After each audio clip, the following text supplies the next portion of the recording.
guys, so Nikhil, Yerawadekar and Low Mentality is a badass band based out of Brooklyn. They're one of the best examples of a rock band embracing New York-style cosmopolitanism sonically. So I want you to picture, you're at a bar. A band was on that plays with Afrobeat rhythms, cumbia, jazz harmonies, all while the guitarist is shredding his ass off on the guitar. So I had to pick Nikhil's brain on his craft, his influences, and cultural appropriation in a globalized world. So the music that you write with Low Mentality, how would you classify it? It's a danceable rock band that's heavily influenced by Afro-Caribbean rhythms and sensibilities. Cool. So it's technically one sentence, but it's a bit of a run-on, you know. Yeah. I feel like there's a rock and roll thing to it. It's not necessarily a world music project, but I don't want to also like dismiss people who see it from that lens, you know, because it's certainly I'm influenced by a lot of shit from not America. An advantage and a disadvantage in a way, you know, like being unique is good, it's just it takes more time and may not be an inevitability for it to, for the light bulbs to go off, you know. If I was doing something that was more easily defined, it might be easier for a record label to know how to sell it. My 6-shooter's gonna make you dance, make you dance, make you dance. My 6-shooter's gonna make you. My 6-shooter's gonna make you. My 6-shooter's gonna make you, make you, make you. How does a hip-hop junkie from Queens get his hands on a Fela Kuti record? It was the Napster era when I got into this shit, so it's just accessible, you know. I read somewhere about Fela and then you can get the music quickly at that time, like late 90s, early 2000s. It's the luxury of the internet plus the luxury of being in New York at that particular time. I don't know, there were just more like interesting venues, and I saw Rich Medina, who's a great DJ, spinning one of his nights, I think it was called Jumpin' Fun, where it was all Fela music. It's like, oh, this is a much better version of nightlife than the hip-hop shows that I've been going to. People are having more fun. Yeah. There's nobody on stage yelling at the crowd for not like throwing their hands up in the air. I saw myself as sort of a hip-hop kid, but I never stopped listening to Soundgarden and Nirvana. Okay, cool. It never felt like I was like consciously branching or like busting out of the hip-hop box, Right. you know, Okay. whatever. I grew up in Queens. It's like all the shit is around you all the time. Low mentality is number one. Yes, we're number one. We're number one. Yes, we're number one. We're number one. Yes, we're number one. We're number one too.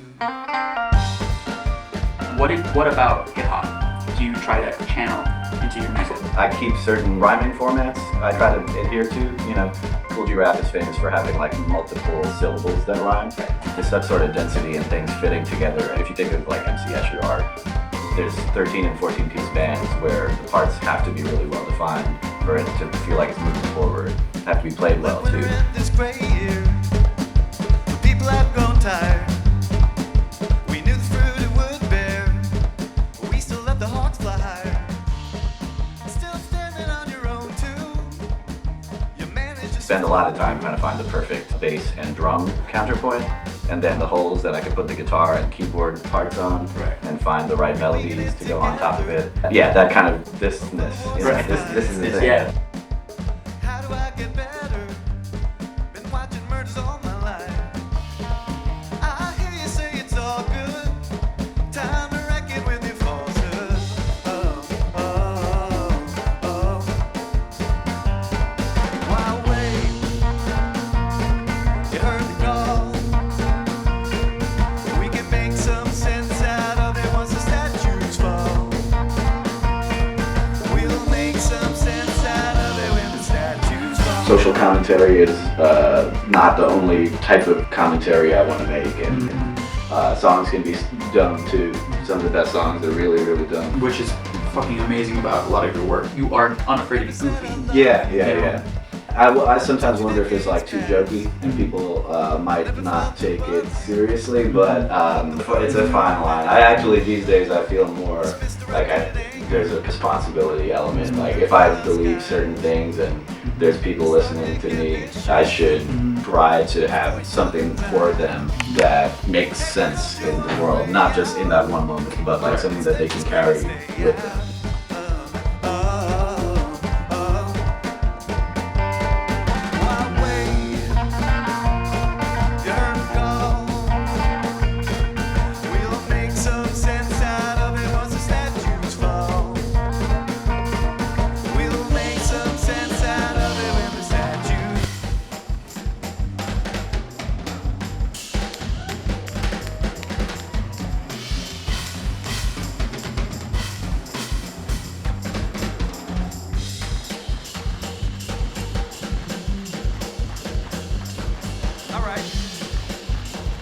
Everybody who's got two hands who can clap. I want to hear what this sounds like.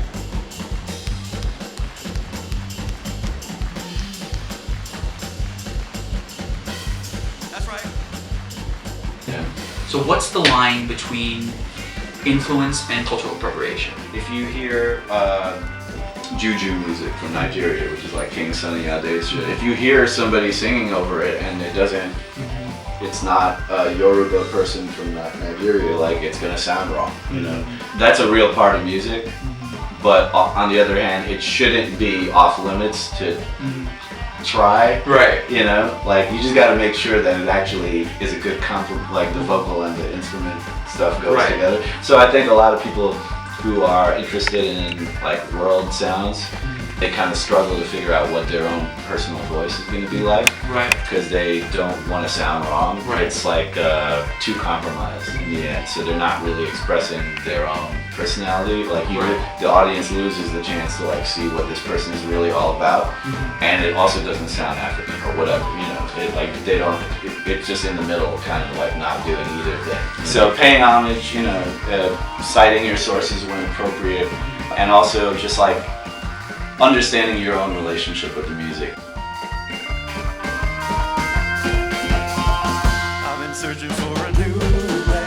It's time to tear ourselves down. We won't survive on common ground. We'll live a good life free of fear. In the wild we persevere. It's time to tear our statues down. We won't survive on common ground. We'll live a good life free of fear. In the wild we persevere. We're going to have fun. Low mentality is number one.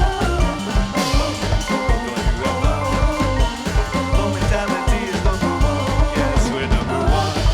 We're number one. Yes, we're number one. We're number one. Yes, we're number one.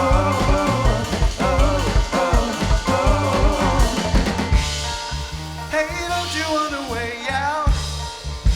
Instead, just scream and stay out. Hey, thanks everybody. That one's called Statues. Thanks so much for watching the first episode of Listen to This. If you like what you saw, hit subscribe, leave a like. If there's a style of music you want us to cover, leave that in the comments. That'll be pretty fucking cool. Freaking cool. So next week we head down to West Virginia to explore a little bit of bluegrass, a little bit of jam band, and how they all intertwine. So I am putting Nikhil's social media and stuff down in the description. Check them out. Check more of their stuff out. Yeah. I'll meet you in the morning, meet you at your door. I just want you